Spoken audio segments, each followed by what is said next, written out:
right, folks, I'm here with Mike Jamboretz of Jambos Sportfishing. Mike recently gave a seminar about deep water Chinook fishing. Mike, in this part of the seminar, you really start talking about that deep water, and I think it's important for the guys that are new to deep water downrigger fishing not to get too greedy and try running 4 downriggers. Why is that? It's just all about tangles. You know, being able to, there's times when you have to get down deep because that's where the fish are, period. There's times when the only people bringing fish in are the commercial fishermen. Why is that? It's because they can get down there. In this part here, we're going to talk about how to successfully get down there without tangling. I'm not going to say we don't tangle, you know, right, but we wait till tangle till we get a few fish on at the same time. So guys, make sure you pay attention in this part of the seminar. Lots of great information. Again, don't get too greedy. Maybe run just a couple downriggers, give it a try, because when the commercial guys are getting them and you're not, it's because they're way, way down there, and you can do it, so stay tuned. You guys got a handout here, and I put this on here on purpose, just to give you guys the coordinates of that closure. Okay, this is the international line between Canada and the U.S. on a NOAA chart. On a Canadian chart, it's down here because they put that corner of their closure. This is that closure in there, that big parallelogram looking thing. You don't fish anything in it. No bottom fish, no fin fish whatsoever. Well, there's a 5/8 of a mile on that corner, 5/8 of a mile discrepancy between a Canadian chart and a U.S. chart. Canada thinks it's down there. U.S. NOAA charts have got it up there. Okay, what that means, we're going to mix right here. There's a lot of fishing done from this corner up to that buoy, or even up that line right there. I fish there a lot. If the Canadians come down and don't cross that line, wonderful. They think their line's down there. We think ours is up there. We go up there. We all mix in that neutral zone. Everybody can get along, right? Pretty much. Okay. So, anyways, it's important to know where that is, because even though our line's up there, out of due respect to the Canadians, we don't go into their closure. They're going to really give us the stink eye if we do so. So, this is on, if the only waypoint that you put on your chart plotter, if you didn't want to draw this, ideally draw that line and draw that line, you can stay out of there. But if you know that where that spot is, you know anything south of that, on the east side of it, you're good to go. And then you know, picture a 45-degree line from that dot if that's the only dot that you put on your chart. Okay, that'll keep you in the good zone there. Okay. Fishing. What are we doing here? Okay, here again, trolling with the tide. You're going to start in this case on an incoming tide. You're coming from Nia Bay, okay, you're going to bypass all this stuff. You might go clear up here. I like to start right below that buoy. I'd turn the boat around and go right with the tide, and you go till you catch fish. By the time you land a king that you've hooked up, you're usually far enough, you're going to pick up and run back and do it again. Just like you're mooching point, no point or something. You're going to pick up and run back. If you're still catching fish, by the time you land that, you still got gear in the water, you catch another fish, why not keep going? Go ahead. But if you keep going and the bait disappears off the screen or doesn't look right and you're not hooking up, pick up and go back and do it again. Okay, on an outgoing tide, you're going to do the opposite. If you get up here on an outgoing tide coming from Nia Bay, as soon as you hit this edge right there, you're going to have a welcome party of a bunch of sea lions, number one. They're all clapping their fins because they say, here they come. Okay, let's follow these guys. Okay, paintball guns work really good for sea lions, by the way. You don't have to hit a sea lion. They're legal defense against sea lions. But if you get a sea lion following your boat, just pop off 5 rounds. Bam, bam, bam, bam, bam. And even if you don't hit them, if you hit them, that's wonderful. If you don't hit them with the paintball, they're hitting around their face. They don't like it at all, and they will not follow you anymore. I have deck lights on the back of my radar arch. I leave them on all day.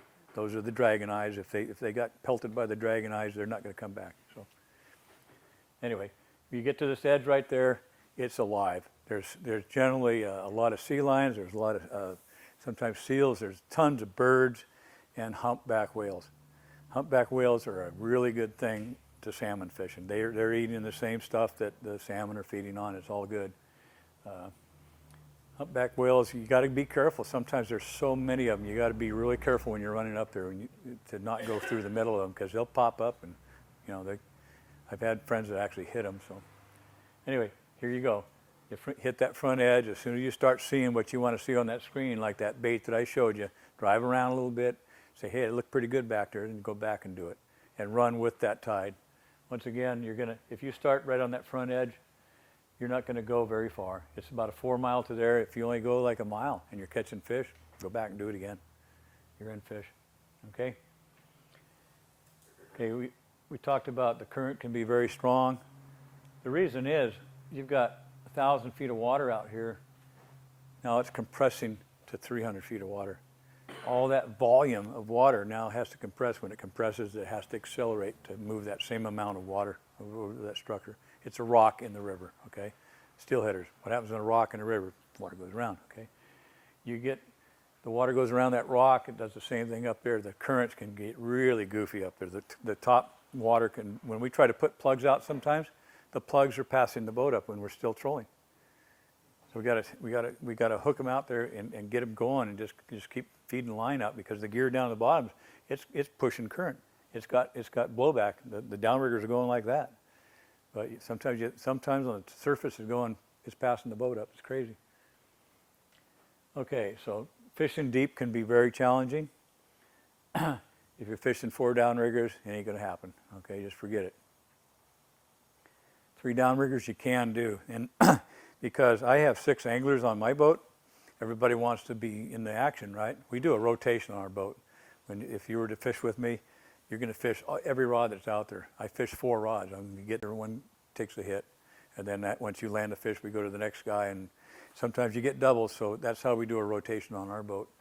I fish 3 downriggers because ideally 2 downriggers. If you're just a couple of guys, you've got the full spread that we talked about. You got the full spread of the downriggers plus the width of the boat. You've done it as best as you can to spread that gear out so that you don't tangle. That's the best choice. I fish 3 downriggers because I want to get more gear in the water. Period.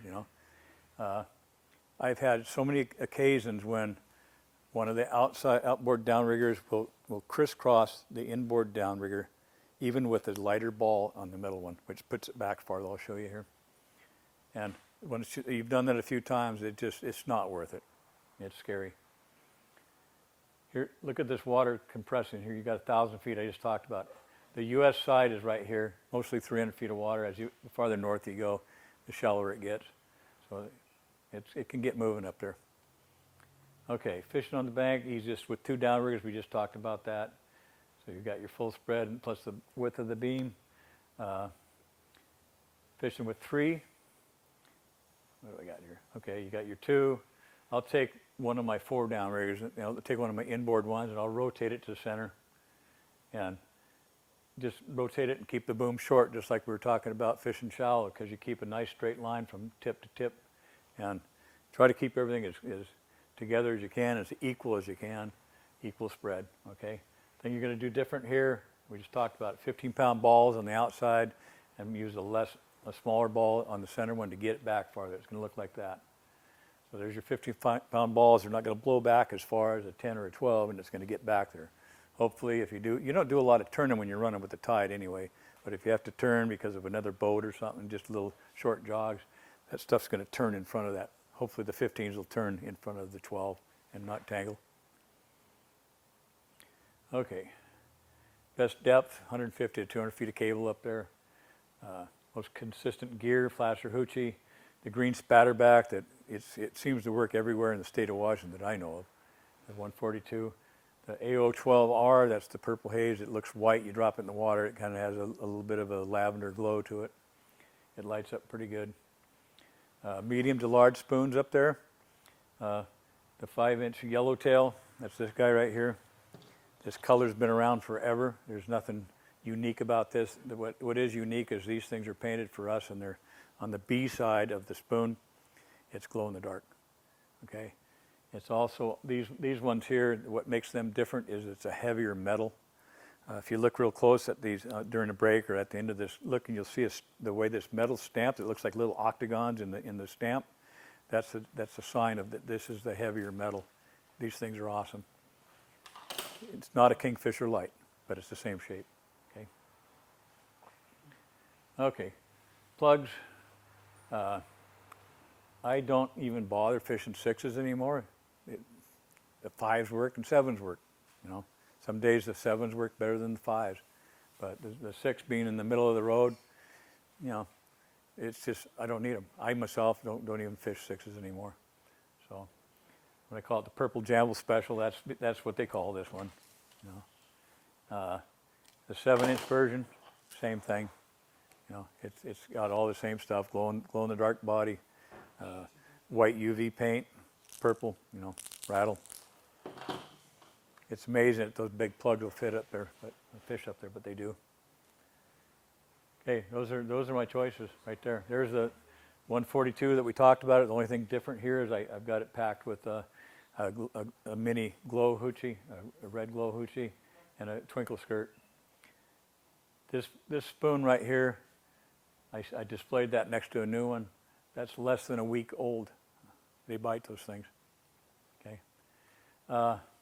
You guys know John. He's kind of a figment of his imagination. Anyway, he's a figure. He's not a figment. He's a figure in the Northwest here, you know, especially in Everett. I got this picture in here just to show the typical size of Swisher Bank kings. They're not that big. A lot of fish in the teens, but they're just plentiful. When John went with us last year, he was amazed at the hookups, just instantly, constant hookups. We're catching and releasing to get those fish. It's just amazing how many fish are up there. And if you do the techniques that I just talked about, running with the tide, keeping your downriggers at that certain depth, and fishing those lures, you'll get them. They come easy. Here's another. These guys, that guy right there is getting married. I get bachelor parties on my boat. Instead of having young ladies with no bras on, these guys go fishing. So it's fun. Yep. And these guys had a ball. This Jimmy here, they all limited on kings at the bank, and then we went bottom fishing afterwards. They had a really good day. Here's a little bit better grade of fish. Those are on Swisher Bank. Sometimes you get just a little bit better grade, but typically, you know, there's some fish over 20 there, but not a lot, you know. Okay, moving farther south, here's Nia Bay up here again. We're talking about Swisher Bank, and you can see it's only about 8.5 miles from there. So if you're coming from the island, it's pretty close. Compass Rose and Shark Fin area, that's moving south. It's a pretty good distance. Just to get to Shark Fin, you're looking at 24 nautical miles. Now getting out here to Blue Dot, it's about 26. This is anything on the other side of that canyon right there is considered the big prairie, okay? There's the Compass Rose, I talked about that. There's Shark Fin right there. So it's kind of hard to see, but the line here where the continental shelf breaks off, it just moves off to the west here, and you have this big flat spot right there. So all the currents push all that bait on the top, and it's a good place to live. So, okay, fishing on the prairie. As I said, sometimes if you're on Compass Rose and you're just not finding the fish, sometimes those schools of fish will move over to this side, and they're over here. Then they'll move back to that side. So they cross back and forth on that canyon, and they will stay out there and feed. A lot of these fish are southbound fish, Columbia River. We even get them as far as the Sacramento River that swim by Nia Bay. But when these prairies and all this structure that's out here in front of Nia Bay and the north coast is it's just so alive with nutrients and bait for these fish. They hang out, and they'll hang out for like several days, and they will fish. So this was a couple days after that trip up on Swisher Bank. I was trying to talk John into coming down here to do that, and he just said he liked the action that we were getting on those fish. We did that. When I came down there that day, it's the first time anybody had been down to Compass Rose.